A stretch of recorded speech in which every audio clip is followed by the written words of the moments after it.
Mary Wollstonecraft, the author of Frankenstein, said, "Convince a man against his will, he is of the same opinion still."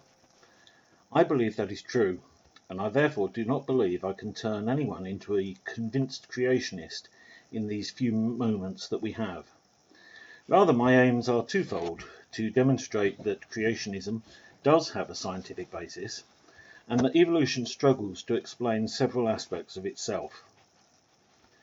My biggest issue with all of this is the motive of many for the promotion of evolution, particularly the very aggressive form that is so prevalent amongst several celebrities. Early evolutionist Sir Arthur Keith said, "Evolution is unproved and unprovable. We believe it because the only alternative is special creation, and that is unthinkable." In other words, the only reason for pushing this is to get rid of any need for God. Charles Darwin himself certainly did not have the confidence of many evolutionists. He said, "I'm quite conscious that my speculations run beyond the bounds of true science. I am in an utterly hopeless muddle. I cannot think that the world as we see it is the result of chance, and yet I cannot look at each separate thing as the result of design. My theory is a mere rag of a hypothesis, with as many flaws and holes as sound parts. I may have devoted my life to a fantasy." Perhaps the biggest question related to evolution is, how did life begin? The initial model that life began in a small pool of primordial soup has been disproved and rejected by scientists. The concept that complex life took billions of years to develop has been falsified by fossil evidence. The theory that life started in volcanic vents at the bottom of the ocean has been invalidated. The reality is, scientists have no idea how life started. It is impossible to create the building blocks of a cell by random chance interactions. Without those critical building blocks, there would be no cells and no life. Chemicals don't know about natural selection. Chemical reactions have no mechanism for deciding when to start or stop. Chemicals have no way of knowing whether a mutation is helpful, harmful, or irrelevant. Chemicals don't care about life. They don't know what life is, and they don't ascribe any value to life. Anytime we see something designed and created for a purpose, we know with certainty that it was designed by an intelligent being.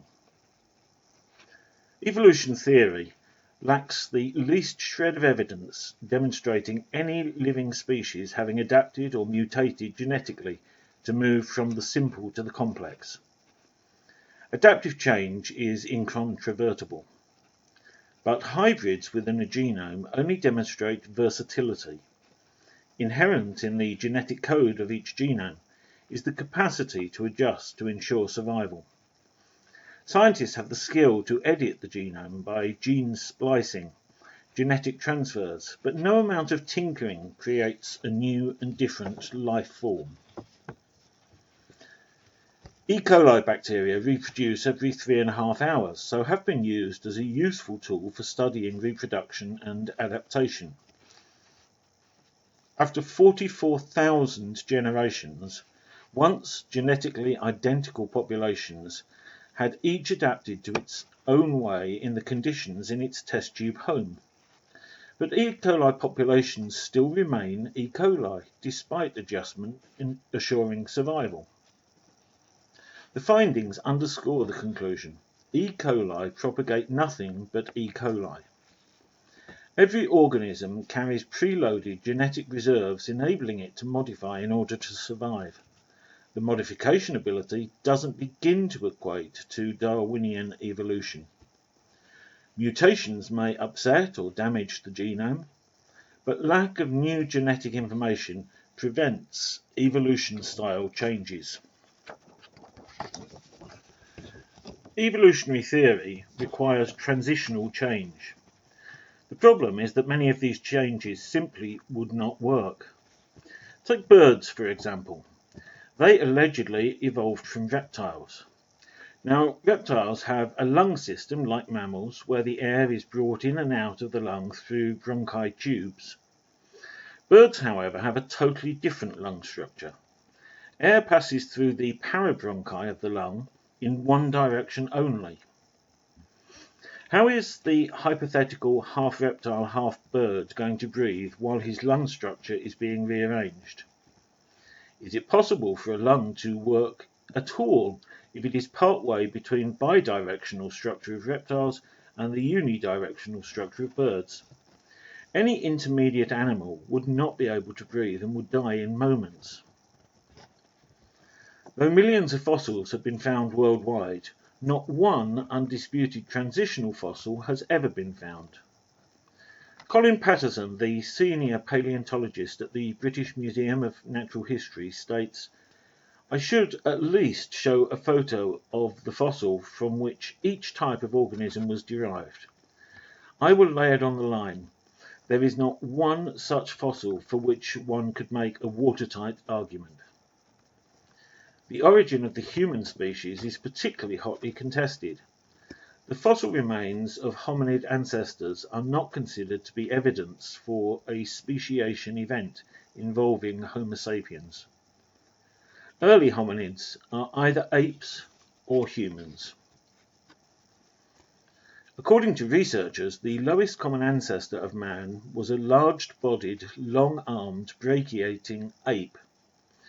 Chimpanzees and gorillas spend significant amounts of time moving around on all fours on the forest floor. Both apes use their arms in an idiosyncratic way when they walk. They flex their fingers so that the weight bears down on the knuckles. So what would be the link between our common ancestors and modern man? Presumably one that was half stooped and half standing. But that would be incredibly weak and unstable and would immediately be wiped out under the theory of survival of the fittest. Creationists and evolutionists would agree that man appears to be the pinnacle, the ultimate. But how did he get here? Let us remind ourselves that evolutionary theory requires tiny changes with no leaps forward. So how did speech evolve? What are the intermediate steps between grunting and speaking? How did a conscience evolve, or worship? Man is the only animal with a conscience and the only one who worships. So what are the gradual intermediate steps in the evolution of these? What about blood clotting? This requires 13 factors. We know they would not evolve simultaneously because that's opposed to the theory. But if a distant ancestor evolved one factor by genetic mutation, why would it be carried down to its descendants? That one factor would be entirely worthless on its own. And if blood was already clotting using an entirely different system, at what stage would the two systems change over? St. Paul wrote to the church in Ephesus, "For we are God's handiwork, created in Christ Jesus." If you would like to know more, then talk to someone you know who is a true Christian, or contact us at any of the addresses given on this slide. Or, if you're local, why not pop in to see us one Sunday morning? You would always be very welcome.